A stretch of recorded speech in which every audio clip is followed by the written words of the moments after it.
It's Poem Wednesday in honor of National Poetry Month in the United States. Nizar Qabbani, Syrian poet from the 20th century, widely regarded as one of the best modern Arabic language poets, but because of various factors he's just not very widely read. One of the reasons is that he's just very, very difficult to translate. Fortunately, YouTube provides a fairly good medium to explain how that is. So here's one poem that I'll read first in Arabic with extremely literal-minded subtitles to let you know what's going on structurally. لأن كلام القواميس مات، لأن كلام المكاتيب مات، لأن كلام الروايات مات، أريد اكتشاف طريقة عشق أحبك فيها بلا كلمات. The way the standard English language translation of this poem reads is, all words in the dictionaries, letters, and novels died.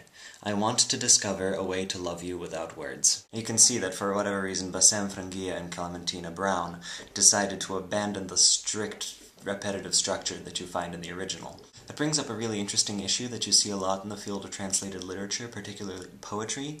How familiar do we want the poem to sound, compared to how strange and imbued with the character of the original language do we want the poem to sound? There are lots of really good and compelling arguments on both sides, and I just want to provide some examples here to comment on the process and what can potentially be lost when translating. Here's another poem that suffers in translation when dealing with issues of vocabulary. حبك عميقة العينين تطرف تصوف عبادة حبك مثل الموت والولادة صعب بأن يعاد مرتين. The trouble with translating this poem is while you're certainly stuck with religious overtones, every English translation I've seen has been more or less generic in its religious outlook. However, the word Qabbani uses that's translated as mystical is tasawwuf, which refers to Sufism, the mystical, usually pacifist branch of Islam.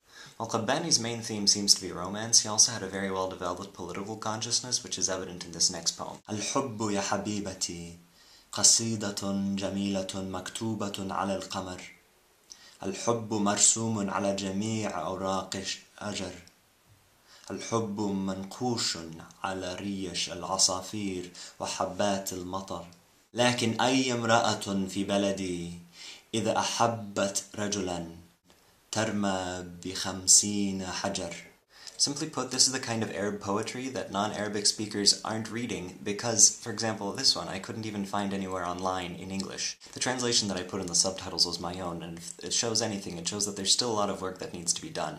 In the description box, I've linked to a blog that does a lot of independent translations of poems from all around the world. And I've also put a link to the blog of my friend Amanda, she's so Mickey, who's blogging every day in April and has promised to put a lot of poems up while she's doing it. Thanks so much for watching, and I'll see you tomorrow.